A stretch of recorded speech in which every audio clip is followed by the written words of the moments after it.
Bonjour à toutes et à tous. Pour des raisons personnelles, je suis dans l'obligation de faire une pause pendant le mois de décembre. Alors, pourquoi ne pas réécouter d'anciens épisodes que j'ai pris le soin de vous sélectionner pour leur actualité captivante? Alors, écoutez bien l'introduction de chacun des épisodes. Il s'y cache des actualités, des pépites et de précieux conseils. Et si vous avez aimé l'épisode, partagez-le ou écrivez un commentaire sur Tatou Senti Apple Podcast. C'est une façon d'aider Tatou Senti à continuer. Si vous me suivez et écoutez assidûment les épisodes de Tatou Senti Podcast, vous aurez compris que je prends un grand plaisir à découvrir des talents, mais qu'ensuite je les suis surtout quand j'aime leur projet. Et c'est le cas aujourd'hui de Valérie Passmagnan, que je connais depuis de nombreuses années. Pour moi, le petit sniff, c'est une idée géniale et innovante. Il fallait y penser. Valérie, avec Michel Pozzo, l'ont fait et bravo à eux. Maintenant, regardons de plus près les actualités et les activités du petit sniff. Juste pour rappel, le petit sniff, c'est cet objet olfactif génial et innovant mis au point par Michel Pozzo avec la complicité de Valérie Passmagnan. Son ingéniosité, il se glisse partout et il vous procure de la joie et un immense bien-être. Et pourquoi, me diriez-vous? À tout moment de la journée, vous pouvez sentir une odeur qui vous fait du bien, vous rassure, vous permet de vous évader, et pour tous ceux qui ont un odorat momentanément défaillant, le petit sniff est là pour stimuler leur odorat en sentant régulièrement des odeurs et surtout sans se tacher. Mais combien d'odeurs a le petit sniff au catalogue? Eh bien, au moins 30. Aujourd'hui, la bibliothèque olfactive du petit sniff se structure avec des odeurs plus sophistiquées. D'ailleurs, elles sont réalisées par 2 parfumeurs, Mélanie Roux de Mademoiselle Parfumette et Caroline Caron, une parfumeur indépendante. Au programme des nouveautés, vous trouverez une cerise, un foin coupé, un crayon, un amaretto ou encore un champignon. Face aux troubles de l'odorat que la Covid-19 a fait surgir, le petit sniff travaille en étroite collaboration avec des orthophonistes et des thérapeutes de rééducation olfactive. Sinon, cet objet olfactif est un formidable médiateur lors de lancement de parfums. Il permet de sentir le parfum sans saturer l'atmosphère. Et c'est le cas dernièrement de H24 d'Hermès ou encore Fame de Paco Rabanne. Enfin, on le retrouve dans les expositions, telles que Respirer l'art à Grasse en ce moment. Dans ce cas précis, les odeurs ont été travaillées avec l'Université de Nice. Alors, pourquoi ne pas glisser un petit sniff sous le sapin de Noël? Rendez-vous sur leur site lepetitsniff.paris.fr. Bonjour à toutes et à tous et bienvenue sur Tatou Senti. Il y a 3 ans déjà, j'accueillais Valérie Passmagnan, la fondatrice du petit sniff, ce doudou olfactif qui se fourre partout, dans une poche, dans un sac et même dans un cartable. À force de sniffer des bonnes odeurs, il a trouvé de nouveaux chemins. Effectivement, pendant le confinement, il s'est creusé la tête. Le petit sniff s'est investi comme le nouveau compagnon des anosmiques momentanés. Enfin, la tribu s'est agrandie et nous allons rencontrer Léon. Bonjour Valérie. Bonjour Bettina. Alors, l'actualité donc du petit sniff, c'est un doudou parfumé qui s'appelle Léon le caméléon. Donc raconte-nous cette nouvelle aventure. Alors, Léon, c'est effectivement une nouvelle aventure pour tous les gens qui le découvrent, mais en même temps, pour nous, c'est quelque chose qui remonte à très longtemps, puisque dès le début du petit sniff, on avait fait des focus group et il y avait une envie d'avoir vraiment un doudou olfactif parce qu'on parlait de se faire du bien avec des odeurs, de rentrer dans sa bulle, un peu comme un doudou olfactif. Et les gens nous disaient, mais oui, c'est très bien, mais ça ressemble pas vraiment à un doudou, cet appareil. Je dis oui, mais il faut aussi s'adapter à plein d'usages, comme la parfumerie ou d'autres ateliers. Et on a longtemps réfléchi, on a dit, bon, faire un appareil qui est plus rond, plus ergonomique, plus sensoriel, personnel, ça c'est quelque chose qu'on se réserve, pour le futur. Et puis Oui. un jour, j'ai rencontré une personne, dont la fille est rééduquée par, Catherine Thibault, orthophoniste, et Catherine Thibault utilise le petit sniff D'accord. et pour rééduquer ses patients. En discutant avec elle, je lui ai parlé de cette histoire de doudou. Elle me dit: «Ah mais la maman de ma petite patiente, elle crée des doudous».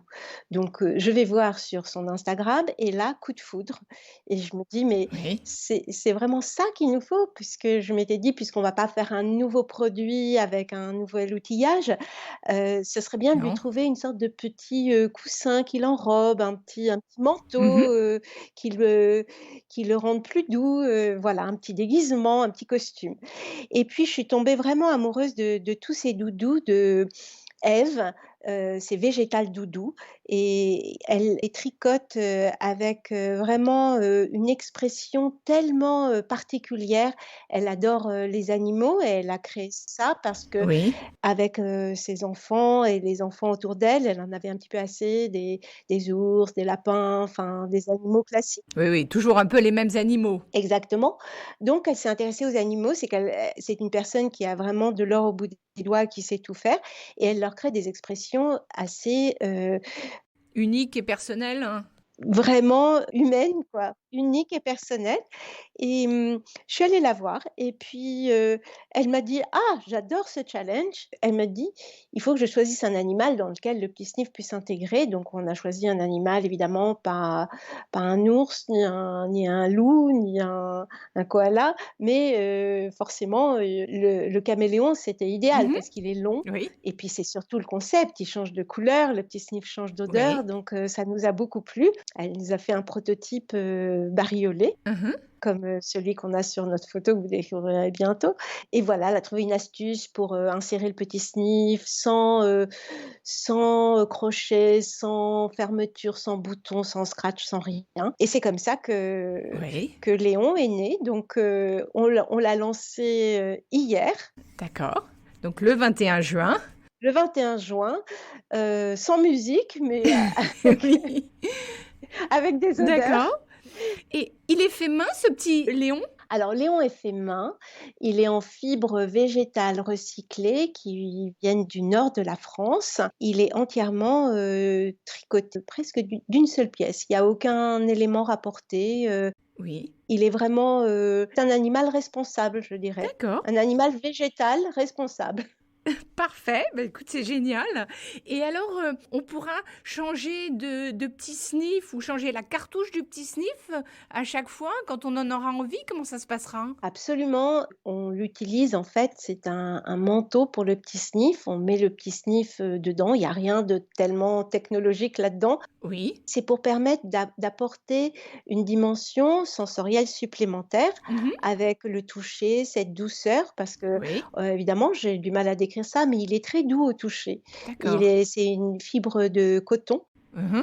et il est vraiment agréable. C'est pas une laine qui gratte et on sort, le petit sniff. Après on change la cartouche comme on veut. On le sort aussi pour le recharger. On peut changer de petit sniff et voilà quoi. Donc D'accord.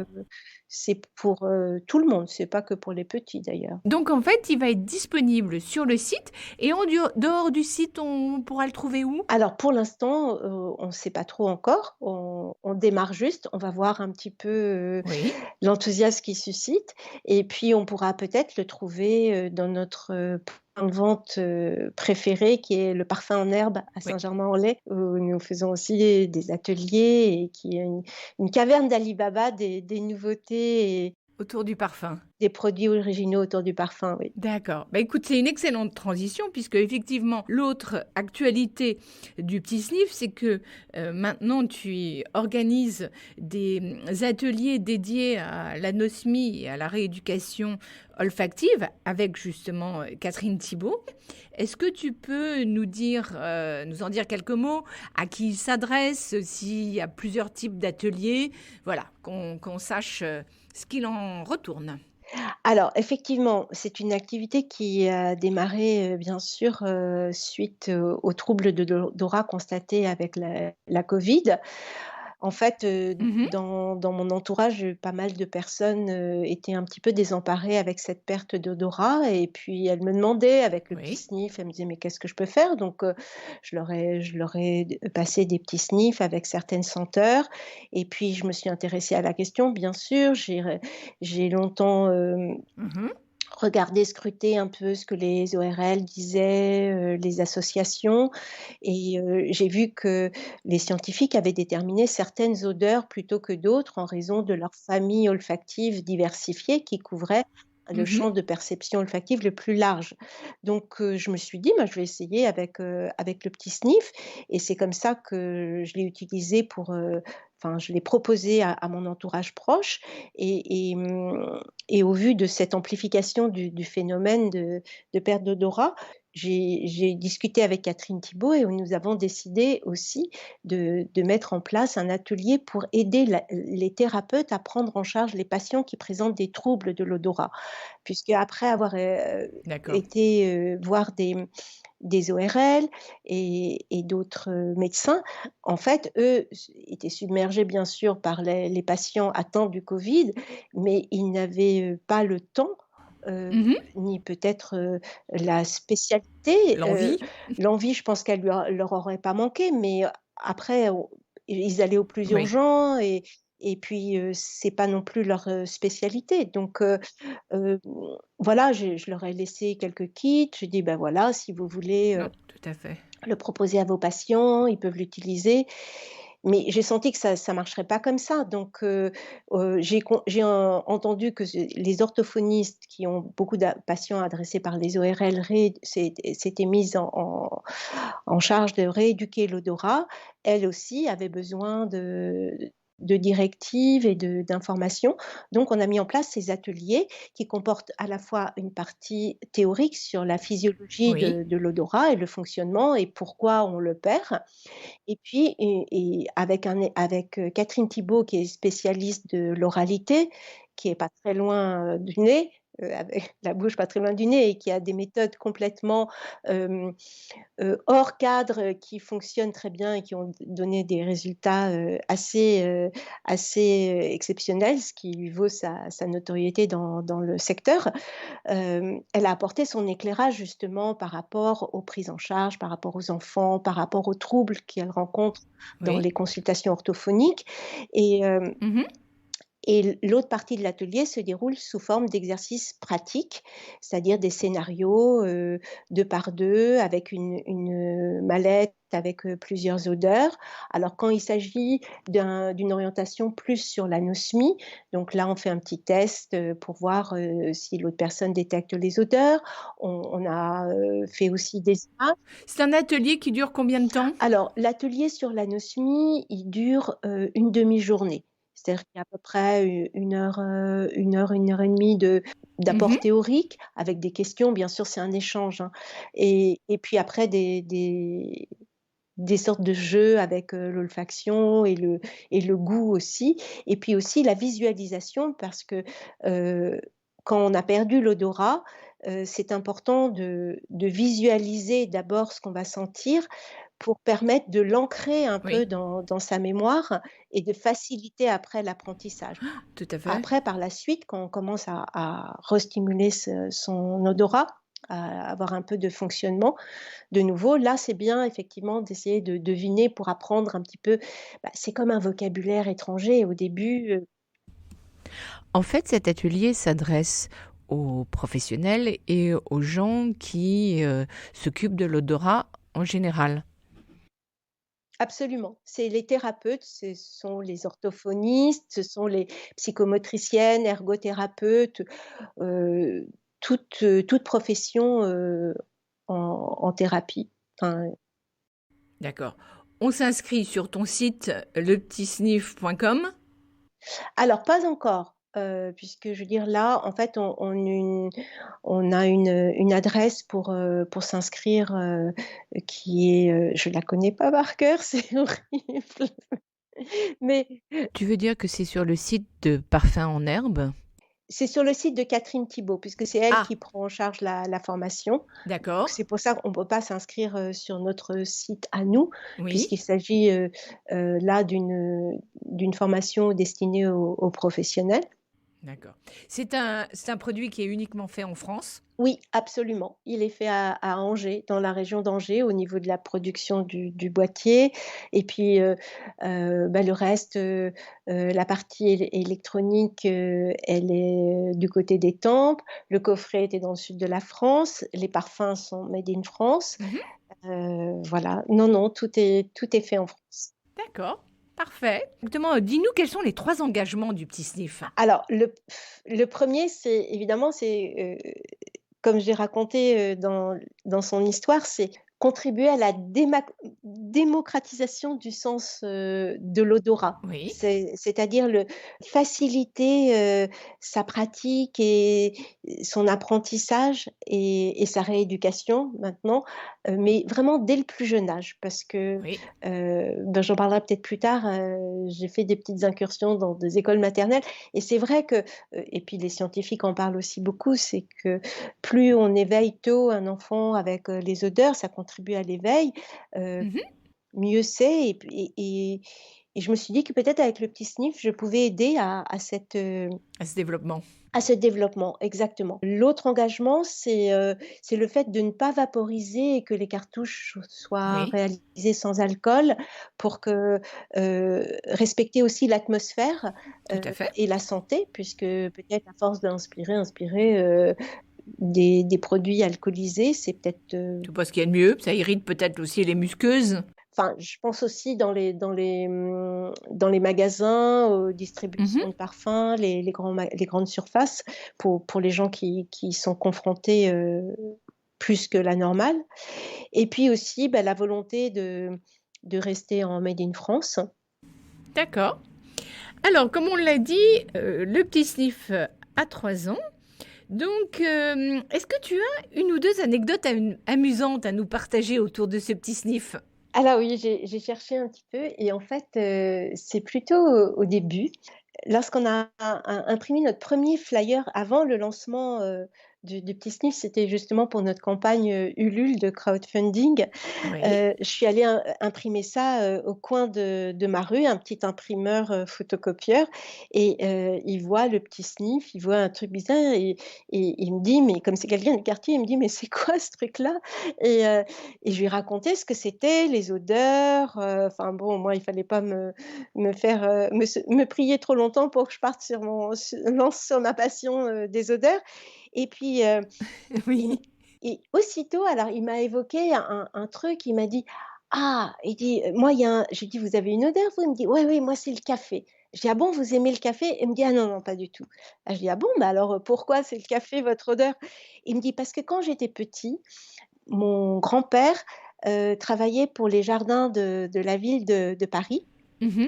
et et quand il passait sur les espaces de pelouse où les enfants avaient joué dans les jardins publics, il ramassait les billes que les enfants avaient perdues pour me les donner Ah et comme oui. les billes, c'est lourd, Mmh. hein, il les mettait dans des grands sacs de toile qui avaient contenu du café. Et il a D'accord. dit: «À chaque fois que j'ouvrais ces sacs, il y avait je trouvais un trésor de billes et en même temps, j'avais une effluve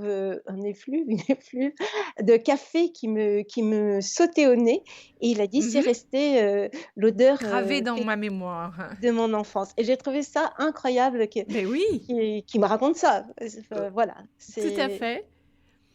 Tu en as une autre ou c'est la seule? non, c'est la seule, oui, c'est la seule. Non, c'est déjà bien. Alors donc, en fait, ce petit sniff, aujourd'hui, c'est presque comme un training olfactif, voire, donc, il aide et il part. Est-ce que la Covid-19 a participé à cette nouvelle direction? Alors plutôt d'une autre façon, avant bien sûr, parce que je trouve que les ateliers olfactifs, c'est assez fabuleux. Enfin, il y a pas beaucoup de mots pour décrire ça, mais bon, je fais partie du CEW et j'anime des ateliers olfactifs à l'hôpital à titre bénévole pour les personnes qui sont en traitement chimio, qui ont des traumatismes ou des dégénérescences. Et je vois le bien que fait de partager des expériences autour de l'odeur. Donc, Mhm. mais malheureusement, c'est la Covid qui a mis en valeur, en exergue ce sens en fait qu'on Tout à fait.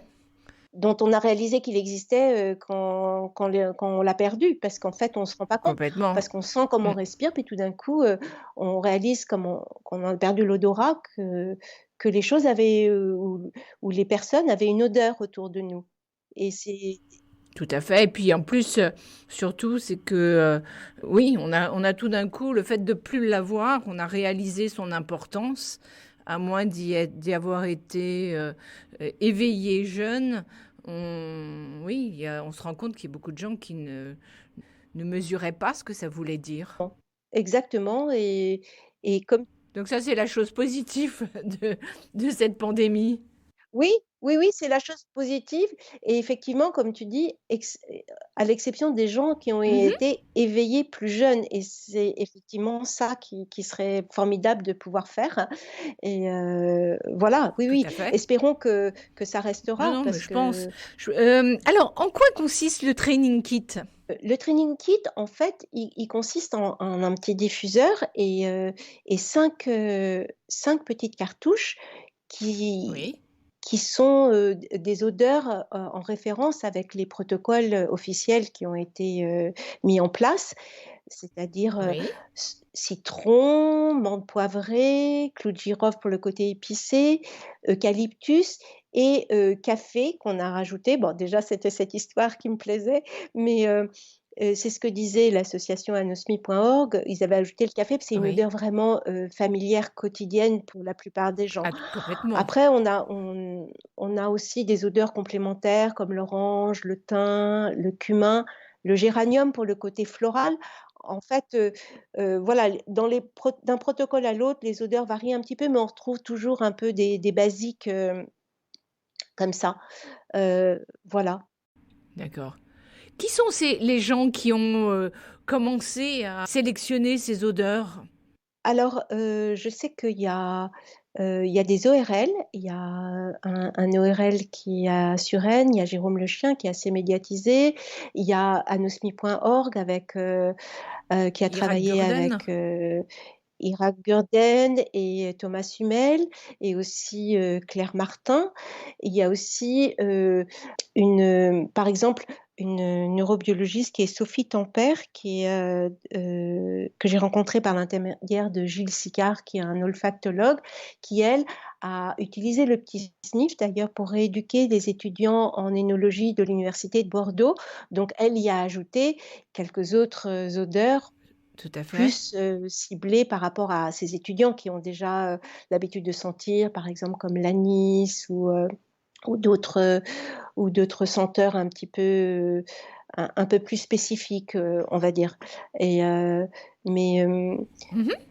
oui, en gros, ce sont des scientifiques spécialistes de l'olfaction par rapport à la chimie des molécules pour pouvoir définir, les molécules les plus, les, qui composeraient à elles toutes l'éventail le plus large Ouais, pour tout pouvoir à fait. permettre la perception. Donc, tu as dit tout à l'heure que tu travaillais avec Catherine Thibault, qui est orthophoniste. Comment est-ce que vous vous êtes rencontrés dans un premier temps? Alors, on s'est rencontrés, par une connaissance commune privée que tu connais, qui Oui, est Cyril Perguet oui, et dont elle rééduquait le fils et Cyril d'accord. Perguet était ma première boss dans Oui, mon premier job que tu as pu connaître aussi, parce qu'on s'est rencontrés vraiment la première fois dans cet oui, univers-là. tout à Tu t'en fait. souviens? Absolument. Oui, oui, Voilà. moi je faisais un stage, Bon, c'était chez Émergence. oui, Ça nous rajeunit pas, mais exactement. bon. Et moi, c'était mon premier job, de créative, Uhum. directrice artistique, voilà. Donc on va pas remonter tout le temps parce que Non, on non, ça sait qu'on prendrait aurait trop de pu. temps. Mais de fil en aiguille, nos univers se sont rejoints un petit peu par, le biais du hasard, elle s'est installée à côté de chez moi et puis nos enfants se sont Oui. retrouvés dans la même école et puis on a fait des activités comme ça et puis, en discutant, Heu, comme elle a une approche très large et très créative dans ses prises en charge et elle est tout à fait curieuse de tout ce qui est un peu nouveau. Elle a été Oui. Alors, qu'est-ce que tu dirais, quelle est sa spécificité et qu'est-ce qu'elle apporte par rapport aux autres? dans son métier?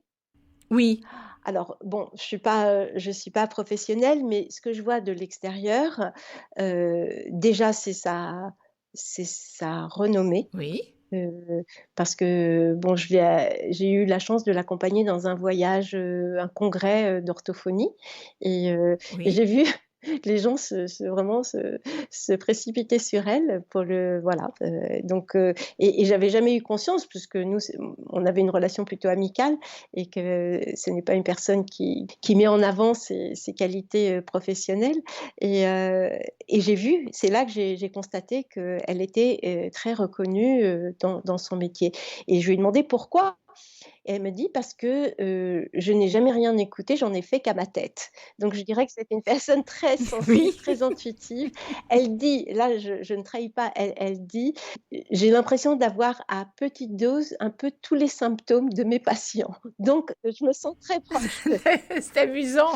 donc elle est vraiment atypique et quand je lui ai parlé du petit sniff, elle a été assez séduite par le côté, facile, immédiat, simple, et un peu ludique. J'aime pas trop ce mot, mais c'est voilà. Oui. Que ça se prend pas au sérieux et elle, Non, tout ça à fait. rentre, c'est une des constantes dans des composantes de ses prises en charge. C'est qu'il il faut pas que ça devienne une souffrance ni un Non. discipline quoi. L'orthophonie, il y a déjà le mot ortho dedans, c'est elle qui me le dit, donc il faut que le reste soit un plaisir et c'est dans le plaisir et non dans le devoir ou la culpabilité, et elle arrive, elle a des méthodes, Mmh.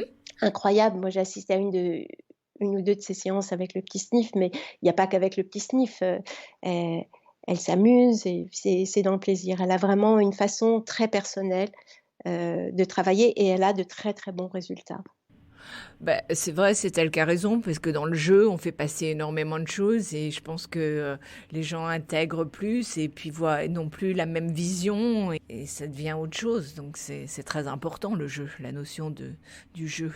Oui et puis, elle le fait avec, en gardant tout le sérieux Oui. d'une thérapeute Mmh. et et c'est ce qui fait, donc sa reconnaissance. Ouais, mais l'un n'empêche pas l'autre, hein. Non, absolument pas. Ah ouais, je suis d'accord, je suis complètement d'accord. En fait, raconte-nous comment s'organise votre teamwork? Ben, comme je te l'ai dit, en fait, elle utilise depuis le début, elle utilise le petit sniff dans ses prises en charge autour de l'oralité mais aussi dans d'autres, rééducations comme, pour ces patients qui ont Alzheimer ou qui ont des difficultés Mmh. d'élocution ou alors aussi pour les préparer à la séance. Quand elle a des enfants hyperactifs, elle, Oui, elle leur donne un petit sniff au départ et elle me dit que oui, le fait d'actionner le petit sniff et de sentir, ça rétablit, j'utilise ces mots, la ventilation, naso-nasale et oui. ça fait respirer, par le ventre et donc ça décontracte le diaphragme et ça vraiment, ça détend. Donc là, c'est même plus l'odeur, c'est le fait de sentir, mais comme c'est quelque chose d'agréable puisqu'il y a des odeurs qui plaisent bien aux enfants, dans les choix du petit sniff, hem du coup, ça fait une sorte de sas, de décompression pour permettre, une bonne séance et heu Mmh. après on fonctionne aussi sur la formation des thérapeutes et en lien avec l'anosmie, mais aussi pour, créer aussi une réflexion autour de l'éducation olfactive en orthophonie. Là, on en est Oui, vraiment au début, mais on se rend compte qu'il y a beaucoup de choses à faire, de mettre en place peut-être, oui. une sorte d'accompagnement aussi pour des personnes du grand public qui sont un peu perdues parce qu'on a des protocoles, il y a des applications, tout ça c'est vraiment super. Quelquefois, Heu, Moi, je vois quand les gens se réunissent autour d'une table, un atelier olfactif ou qui ont perdu l'odorat, qui se confient à moi, il y a des choses qui sont difficiles à affirmer, Tout enfin à fait. à dire, Mmh. parce que c'est de l'ordre de l'intime, l'odorat. Donc Absolument, puis ils sont pas forcément non plus l'autre ne qui n'a pas perdu ce sens, ne mesure pas et ne comprend pas, ce que l'autre peut ressentir. exactement, et puis on a peut-être honte aussi Oui. de dire certaines choses, de l'ordre de l'intime, parce que perdre l'odorat, c'est perdre le goût des aliments, c'est perdre, Mmh. l'odeur des fleurs aussi, mais c'est perdre l'odeur de ses proches, heu Tout à fait. et il peut y avoir des déviances qui sont pénibles. Le fait qu'on soit là pour écouter, pour aider, pour, proposer des solutions, heu, faire travailler avec, un entraînement, Mmh. heu, du coup, ça nous positionne pas du tout en jugement. Donc, Non? ça fait tomber des barrières, et Oui. heu et je pense que c'est important. Alors, c'est vrai que Oui.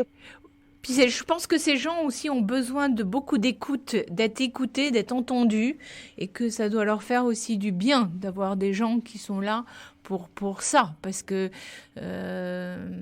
comme ça les désoriente, je pense que voilà, absolument, c'est ouais. Ça désoriente. de mettre des mots Ouais, alors nous, dessus et on n'est pas des psys. Enfin si, Catherine Thibault est psychologue, mais moi non. Mais, le fait d'utiliser l'odorat comme moyen, comme vecteur, enfin l'odeur, Mhm. même quand on l'a perdue, on s'entraîne à sentir, et si on Oui, sent pas, on évoque les odeurs. Donc, c'est oui.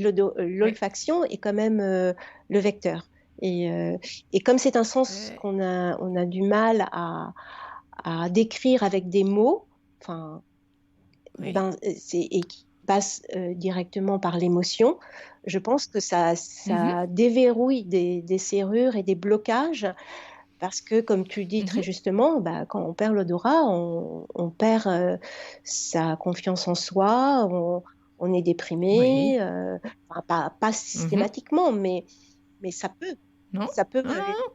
Non, puis il y a aussi, au-delà de sentir c'est son environnement, au-delà de, effectivement, ça c'est primordial, puisque l'olfaction est très liée au goût, donc on a moins d'appétit, on a moins de goût aux choses. Il y a aussi cette notion dans l'olfaction de percevoir, de sentir aussi ce qui se passe autour de soi. Dans un domaine un petit peu plus Oui, dans tous les subtil. sens du terme. Non, je pense que ça déroute Oui, aussi. dans tous les sens du Pardon? terme, sentir ce qui se passe autour de soi, oui, oui, on se sent un peu exclu et ça déroute. C'est ce que Oui, disent les oui. gens, peut-être dans un univers professionnel, ben, on a une perte d'assurance, on sait plus. Oui. Oui, je pense qu'on est dérouté. Je dis je pense parce que fort heureusement, je l'ai pas perdu, mais, Non, non, non. je veux bien croire que c'est un petit peu, enfin, c'est très invalidant et c'est un véritable handicap. Oui, et C'est déstabilisant. déstabilisant, oui, tout à fait. Alors, quels sont les objectifs dans cette voie pour le petit sniff? Et bien, en fait, j'aimerais pouvoir apporter, une aide par rapport au développement de l'éducation olfactive, de la rééducation olfactive, et dans la praticité. Parce que, aujourd'hui, Mhm. il y a beaucoup de façons de rééduquer l'odorat. Enfin, on respire dans des flacons d'huile essentielle, ou il y a il y a des feutres dans lesquels qu'on peut ouvrir, mais Mhm. ça, c'est plus dans le milieu professionnel. Et je me suis dit que bon, le petit sniff, moi, je l'ai pas créé pour ça, mais vu ses caractéristiques, peut-être que ça peut apporter une facilité, parce Mhm. qu'on peut emmener dans sa sacoche, le petit sniff avec les 4 ou 5 senteurs qu'on va sentir. Les protocoles recommandent de sentir 2 fois par jour, le matin et le soir, Oui. à heure fixe. Euh, et on n'est peut-être pas toujours disposé à pouvoir avoir 5 flacons devant soi, ou des épices de son placard, ou le pot de café. Donc je me dis que ça donne peut-être un côté nomade, et puis, facile à Mmh. utiliser. Hop, on le recharge, on l'a peut-être au Oui. bureau le matin ou le soir avant de partir.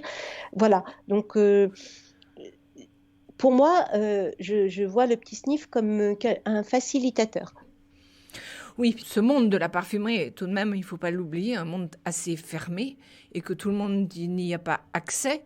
Et c'est une autre façon d'arriver à ce monde des odeurs, en tout cas dans un premier temps, sans avoir des choses un peu figées et des endroits un peu ostentatoires où tout de suite on t'embarque dans des choses un peu plus, ouais, peut-être imposante pour certains. Oui, oui, tout à fait et j'ai vu avec le petit sniff quand on a eu la chance de faire des collaborations avec, avec des marques pour des pop-up stores Mhm. qui exposaient les petits sniffs comme une sorte de bar à senteurs, des matières premières de leurs parfums. Oui, Et j'ai vu comment les personnes s'amusaient en oui, fait, ils sentaient l'un après mhm, l'autre, les enfants et tout et comme un oui, self-service et c'est pour ça que j'ai pensé que le petit sniff pouvait vraiment apporter quelque chose, au niveau de la rééducation, mais aussi au niveau de l'éducation, pour les enfants, parce que, heu, ça se manipule facilement, ça se oui, nettoie facilement mhm, avec une petite lingette, voilà, ça laisse pas de, d'effluves, dans la pièce une mhm. fois qu'on l'a utilisé, ça sature pas l'odorat Non, et il n'y a que des voilà. avantages. Donc tout le monde doit l'avoir. Mais évidemment! Si vous avez aimé cette première partie avec Valérie Passmagnan et son petit sniff, je vous donne rendez-vous la semaine prochaine et en attendant, sentez-vous bien. Si vous avez aimé cet épisode et que vous voulez soutenir Tatou Senti Podcast, favorisez sa diffusion en mettant un 5 étoiles ou un commentaire sur Apple Podcast ou sur votre plateforme préférée. Mais surtout, abonnez-vous pour ne manquer aucun des épisodes gratuits de Tassou Senti, le premier podcast sur l'art de sentir. En attendant le prochain épisode, je vous souhaite un très joyeux Noël et surtout, sentez-vous bien.